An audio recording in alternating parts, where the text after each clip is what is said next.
In the tradition of Malcolm X, peace be unto you. I have some thoughts that I want to share with you about life on this planet Earth and our relationship with all life, our human relationship with all life. It astounds me that there are politicians who present themselves as leaders, making arguments for nuclear war. Right now, Israel, the Zionist regime of Israel, is contemplating nuclear strikes against Iran. In other words, they are planning to bomb a nuclear facility, despite the fallout that will result from that. Not just the radioactive fallout that would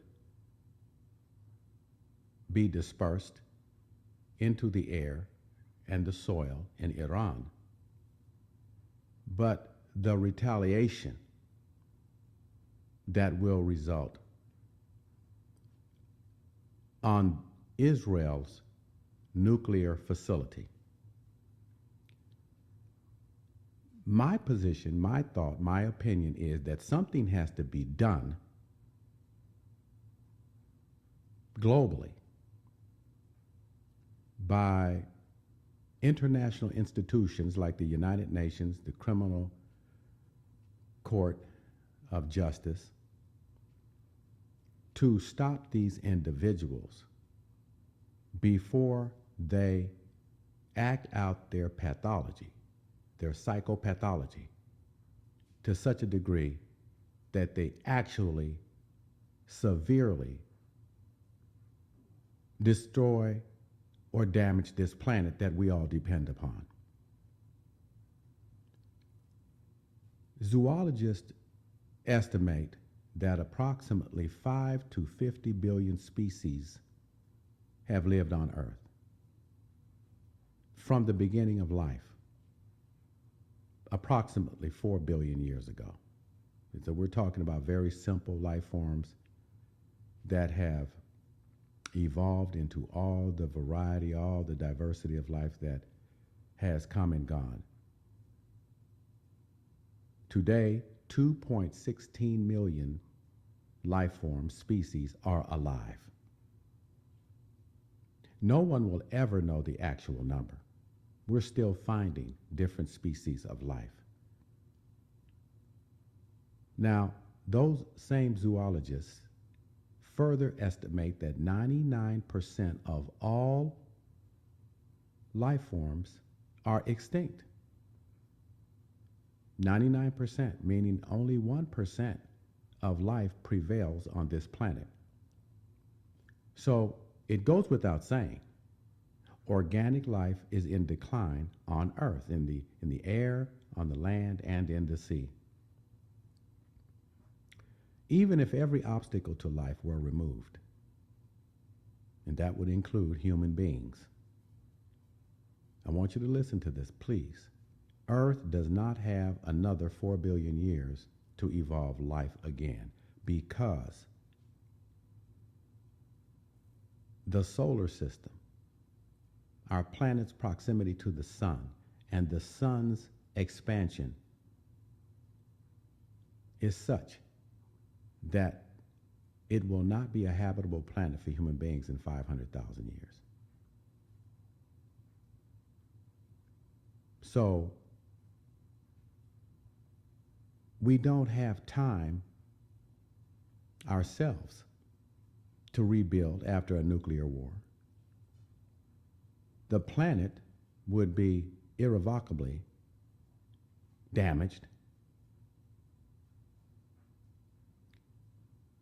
and all life would be stunted permanently.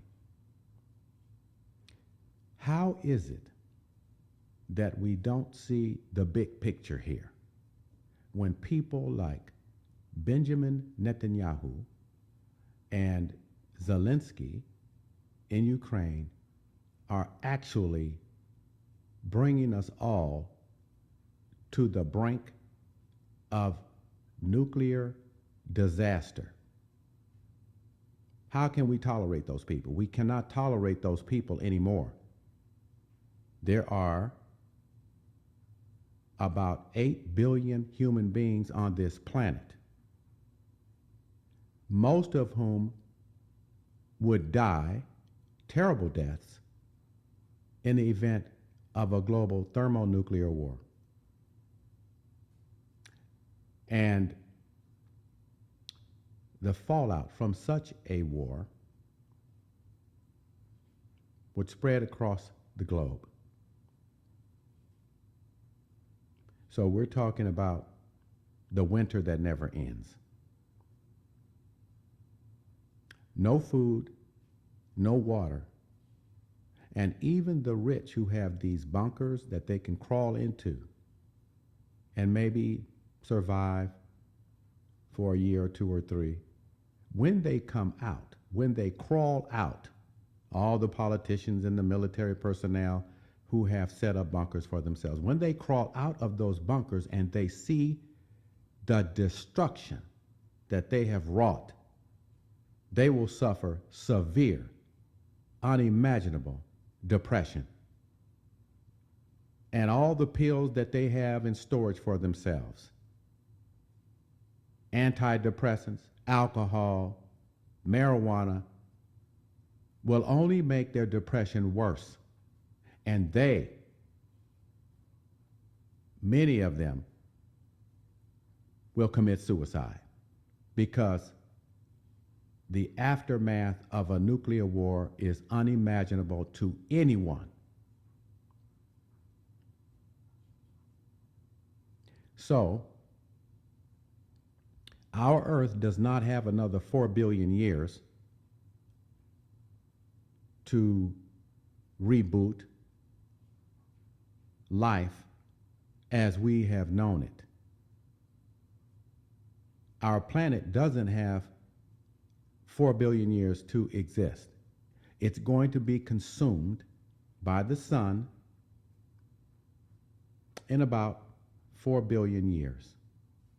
Our sun will expand, and it will either destroy completely the planet or it will burn it to such an extent that it will just be a rock floating in space. So when you go out and you are in a forest or you're in a park and you hear the birds and you have maybe a pet and they're running and having a nice time and you see horses or other animals, appreciate it. Appreciate all the life forms that we depend upon down the trophic level and up the trophic level above us, because we're all interdependent. We have symbiotic relationships with all life on this planet, and it is worth much more than psychopaths who have fanatics who don't think, who look at the world through a straw and are genocidal maniacs. We don't have time for that anymore. Climate change, as you have noted in this most recent hurricane, Helen, they're increasing in their destructiveness. And there's nothing we can do to stop that. Nothing. Because we set the stage, we created the context in part for climate change. And we're going to have food shortages in America. If you note, the food price is increasing phenomenally. If war began, well, war has started, excuse me. We are in World War III. But if the oil facilities are bombed in the Persian Gulf, gasoline prices are going to go so far beyond what the average person can afford, it's going to bring the whole American economy to a stop and plunge the whole world into a global economic depression. Why? Because no one No one has the balls to say no to Netanyahu and no to AIPAC hustlers who have bought politicians and assumed control of our Congress. All the way down to our local politicians, all the way down to our universities and colleges. The whole planet is at stake. And we're losing. And so, it would behoove us all to think seriously about this only place in the known galaxy that will support our life. The life that evolved on this planet, that originated on this planet, and that theoretically, no matter where we go, we have to take some of it to survive. We've got to take some air. We've got to take some of its earth. We've got to take all of the things that support our life wherever we go in the universe, thinking that we're going to find life. But this is our home. We're adapted to this planet. This planet gave birth to us. And it's not going to be so easy to disconnect without severe physical and psychological repercussions. It's time. It's time to stop these people. I am Dr. Stephen Nur Ahmed. Peace be unto you.